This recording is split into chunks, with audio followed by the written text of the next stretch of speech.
This exercise involves strings and user input. In particular, that form of user input where we read one word at a time from our standard input stream.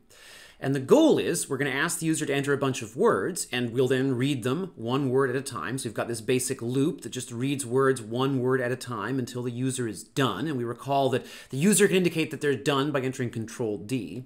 So it reads the words one at a time. And when we're done down here, after the user has hit Control D, after their input is over, we would like to report the longest word that they entered. And it's worth considering in a course like this especially, so past this sort of first programming course level, when you're given a task that involves things like find the longest, find the largest of something, you should always think about stuff like what happens in the event of a tie. So this points out that when the user's done entering words, we print out the longest word entered. But if there are multiple words that are all the longest, so if there's a tie, keep only the first one. And then it points out there's some variants to try out. I'm not going to do them in this video, but what happens if I wanted to keep only the last one? Or what happens if, for example, I wanted to keep all of them?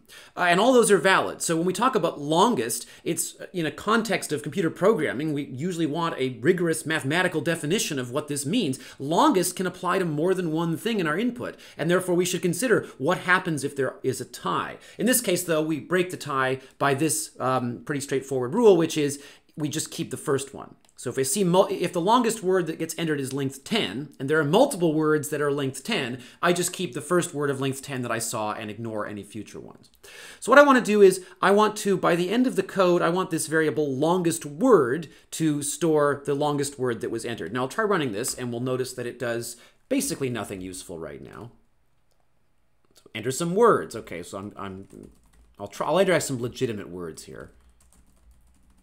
There we go. And I guess I'll use the same set of inputs for the next few examples. Okay, so I entered 4 words. Notice that some of them are on the same line as each other, some of them aren't. Of course, the typical input convention will result in all of these being read individually no matter where I enter them because it ignores white space. Now I'm down on a line by myself, and I hit Control D, and it says the longest word I entered was nothing because obviously I haven't done the exercise yet.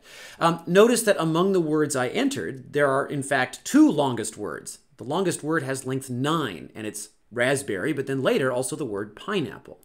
Under the scheme we've been given here, if multiple words that are all share the distinction of being the longest, we keep the first one. So in this series of inputs, I expect the longest word to be the word raspberry. So how do I do this? Here's the way I'm going to have this work. The task doesn't talk about what happens if the user enters nothing, although I would argue that if the user enters nothing, we can't expect that, they should be too mad if we tell them that their longest word was nothing. So assuming the user enters at least one word, here's what I'm going to do. I'm going to take a look at the word that you just gave me, and I'm going to compare the length to the length of the longest word that I have on file.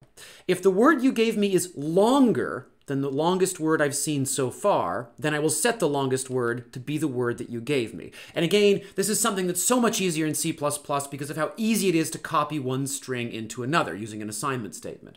I'll talk in a minute about how this breaks the tie, how this avoids a situation where there could be multiple correct answers, how it implements this keep the first rule to break the tie.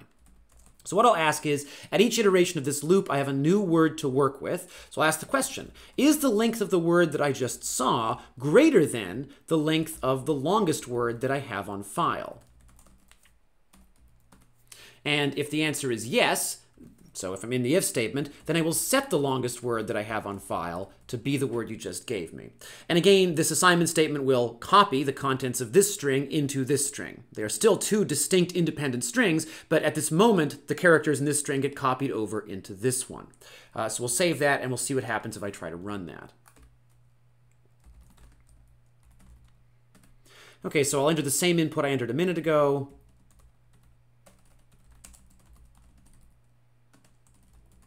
And then I'll hit Control D, and we can see the longest word I entered was raspberry.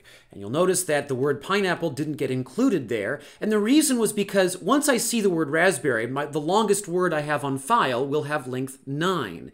If I see another word with length 9, then I don't end up inside this if statement, because the length of a word with length 9 won't be greater than 9, it's just equal to 9. And so it turns out this condition here is sufficient to make sure that I only keep the first version. And it's the kind of thing where if you had to do an exercise like this, you might have to play with it a bit to see whether you want a greater than, less than, greater than or equal to, or whatever here to achieve that effect. There are also ways of maybe over-designing this, so overbuilding your code. For example, you could just make a vector of all the longest words you've seen and then worry about how to work through that later once the input has been read. But in this case, I think this is a pretty elegant solution given the circumstances. I think I'm going to try one more set of inputs. So we'll do pear, and then raspberry, and then pineapple, and then grapefruit.